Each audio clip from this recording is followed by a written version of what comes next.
Hello दोस्तों।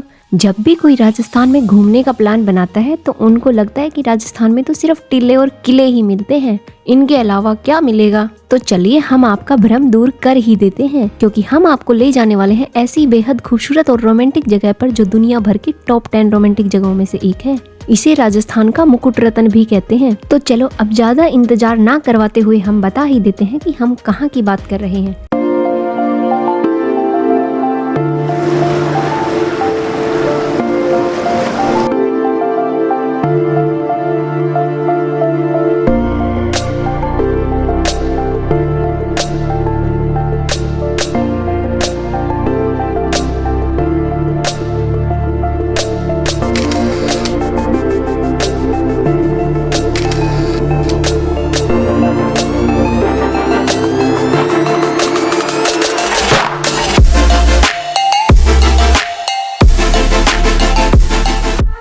हम बात कर रहे हैं झीलों की नगरी उदयपुर की।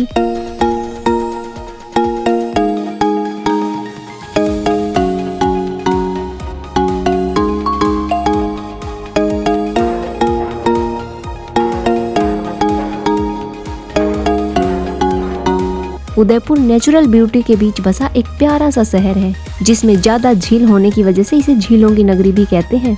उदयपुर में रात से ठाट बाट हवेली, प्राचीन संस्कृति, पहाड़, झील सब देखने को मिलेगा। उदयपुर आने का बेस्ट समय होता है सितंबर टू मार्च, क्योंकि इस दौरान यहाँ का मौसम बेहद ही खुशनुमा रहता है। वैसे तो उदयपुर में मानसून भी खुशनुमा माहौल लेकर आती है, लेकिन उस समय एक्टिविटी एंजॉय नहीं कर पाएंगे। यदि आपको एक्टिविटी एंजॉय करनी है तो आप आए सितंबर टू मार्च, और नेचुरल ब्यूटी को ज्यादा ही करीब से देखना है तो आपको आना पड़ेगा मानसून में। अब सबसे बड़ा सवाल ये है कि उदयपुर पहुंचा कैसे जाए। उदयपुर आने के लिए आप अपने शहर से बस या ट्रेन भी ले सकते हैं। आपको अपने शहर से उदयपुर के लिए डायरेक्ट ट्रेन भी मिल जाएगी, और अगर आप बस से आना चाहते हैं तो यहाँ पर बहुत सी टूरिस्ट बसें भी चलती हैं। आप उदयपुर फ्लाइट से भी आ सकते हैं, लेकिन हम आपको सुझाव देंगे कि आप ट्रेन से ही आएं, क्योंकि ट्रेन का सफर ज्यादा सूटेबल होता है। आप पहुँच गए हैं उदयपुर तो थोड़ा नहा धोकर रेस्ट कीजिए, फिर चलते हैं उदयपुर की सैर पर। थोड़ा रिलैक्स करने के बाद सबसे पहले आप ले लेना एक स्कूटी। यदि आप ऑटो से घूमना चाहते हैं तो वो भी आपको अवेलेबल होंगे, लेकिन ट्रैवलर मोस्टली स्कूटी ही प्रेफर करते हैं। स्कूटी लेने के बाद हम अपनी घुमाई शुरू करेंगे सिटी पैलेस से।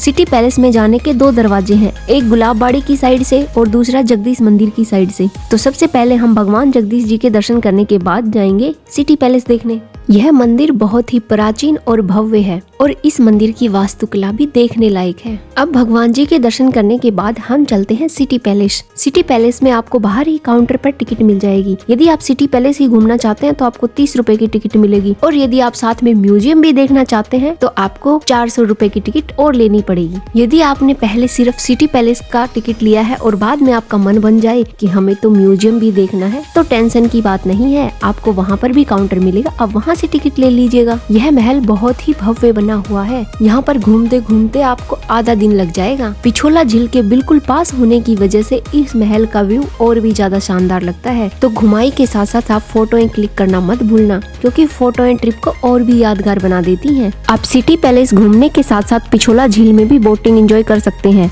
और साथ ही पिछोला झील में बने जग मंदिर में भी घूमकर आ सकते हैं। इसे लेक गार्डन भी कहा जाता है। यह झील के बीचों बीच बना बेहद खूबसूरत महल है, लेकिन इसके लिए आपको अलग से टिकट लेनी पड़ेगी। यदि सुबह के समय जाते हैं तो टिकट का प्राइस थोड़ा कम होता है, लेकिन यदि आप शाम के समय जाएंगे तो प्राइस थोड़ा ज्यादा रहेगा। संगमरमर से बना यह महल बेहद ही खूबसूरत है। यहाँ आकर आपको बहुत सुकून मिलेगा। यहाँ पर रेस्टोरेंट भी बना हुआ है, लेकिन काफी एक्सपेंसिव है। पहले प्राइस देखना, उसके बाद ही ऑर्डर करना। यदि आपको अफोर्डेबल लगे तो ऑर्डर कर लीजिएगा, नहीं तो हमारी तरह घूम फिर कर आप भी आ जाइएगा। आज का सनसेट हम पिछोला झील में ही एंजॉय करेंगे। अब आज का डिनर झील किनारे किसी अच्छे से रेस्टोरेंट में एंजॉय करते हुए मिलेंगे नेक्स्ट डे प्यारी सी मॉर्निंग के साथ। नेक्स्ट डे मॉर्निंग हम सुबह जल्दी उठकर पहुँच जाएंगे बाहुबली हिल। झील पर प्यारा सा सनराइज देखने के लिए। मुझे सनराइज तो प्यारा लगा ही, साथ ही पहाड़ी का नाम भी बड़ा प्यारा लगा। सनराइज एंजॉय करने के बाद हम पहुंच जाएंगे अपने होटल में ब्रेकफास्ट करने के बाद अब हम जाएंगे सहेलियों की बाड़ी देखने के लिए। इसे राजा ने अपनी रानी के लिए बनवाया था। यहाँ अक्सर रानी अपनी सहेलियों के साथ आया जाया करती थी।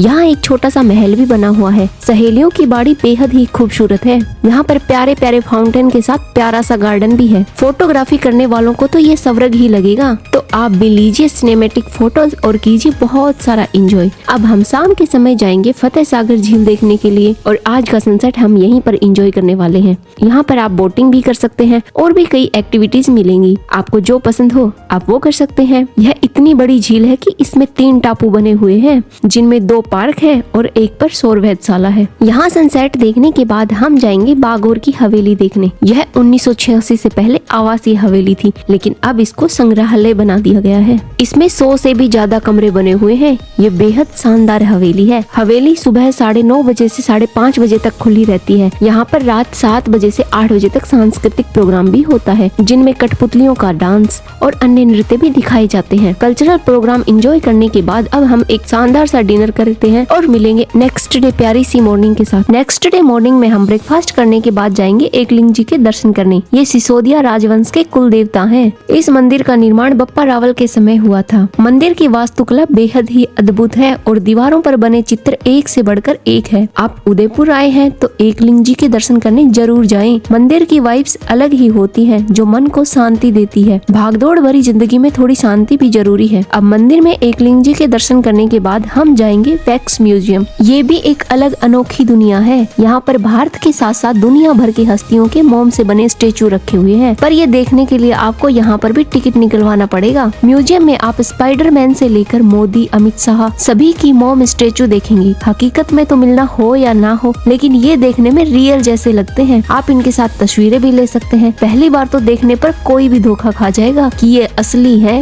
या नकली है। अब लंच करने के बाद आज का सनसेट हम एंजॉय करेंगे सज्जनगढ़ पैलेस में।